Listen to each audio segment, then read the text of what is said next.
Hello, welcome to veena Raghava cooking channel. ఇవాళ మీకు మటర్ పన్నీర్ మసాలా ఎలా చేసుకోవాలో చూపిస్తున్నాను. ఈజీ వేలో ఈ విధంగా ఒకసారి ట్రై చేసి చూడండి, చాలా బాగుంటుంది. ఒక పెద్ద సైజువి 3 ఆనియన్స్, 3 టమాటోస్, ఒక 150 గ్రామ్స్ బఠానీ తీసుకోవాలి. ఆనియన్స్ని కొంచెం పెద్ద సైజుగా కట్ చేసుకొని ఒక 2 to 3 స్పూన్స్ ఆయిల్ వేసి దాని లోపలికి ఆనియన్స్, ఇంకా టమాటోస్, కొంచెం దాల్చిన చెక్క 1 ఇంచు, ఒక 2-3 మిరియాలు, కొన్ని లవంగాలు, మసాలా యాడ్ చేసి కాజు కూడా యాడ్ చేసి బాగా వేయించుకోవాలి.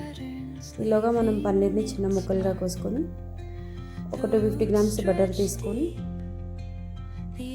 దాని లోపలికి కొంచెం చిల్లీ పౌడరు, పసుపు, ఇంకా కొంచెం గరం మసాలా, పన్నీర్ బటర్ మసాలా ఉంటుంది కదా, అది యాడ్ చేసుకొని 1 టీ స్పూన్ ధనియాల పౌడర్ యాడ్ చేయాలి. ఇప్పుడు వీటన్నింటిని బాగా కలిపి ఆయిల్లో ఒక 2 మినిట్స్ కలర్ వచ్చేంత వరకు ఉంచాలి. ఇప్పుడు మనం ముందుగా కడిగించుకున్న బఠానీని యాడ్ చేసుకోవాలి. సాల్ట్ కూడా రుచికి తగ్గంత చూసుకొని సాల్ట్ని యాడ్ చేసి ఇప్పుడు ఈ బఠానీస్ని యాడ్ చేయాలి దాని లోపలికి. ఈ బఠానీలు వేసాక వీటిని కూడా ఒక 2 to 3 మినిట్స్ మగ్గనివ్వాలి. ఇవి పచ్చి బఠానీ కాబట్టి తొందరగానే మగ్గిపోతుంది. దీని లోపలికి మనం ఉడికించి పెట్టుకున్న టమాటా అది పేస్ట్ యాడ్ చేసుకోవాలి. ఇంకా 1 కప్ అంతా పెరుగును యాడ్ చేసుకోవాలి. కొంచెం వాటిని ఫస్ట్ ఉడికాక ఆయిల్ బయటకు వచ్చాక అప్పుడు మనం పెరుగును యాడ్ చేసి మళ్ళీ ఒక 2 to 3 మినిట్స్ లిడ్ క్లోజ్ చేసి ఉంచాలి. ఈలోగా మనకు గ్రేవీ థిక్నెస్గా వస్తుంది.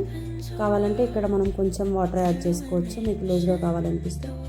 ఇలా ఆయిల్ పైకి తేలాక ఫైనల్లీ పన్నీర్ని యాడ్ చేసి ఒక 5 నిమిషాలు మూత పెట్టి ఉంచాలి.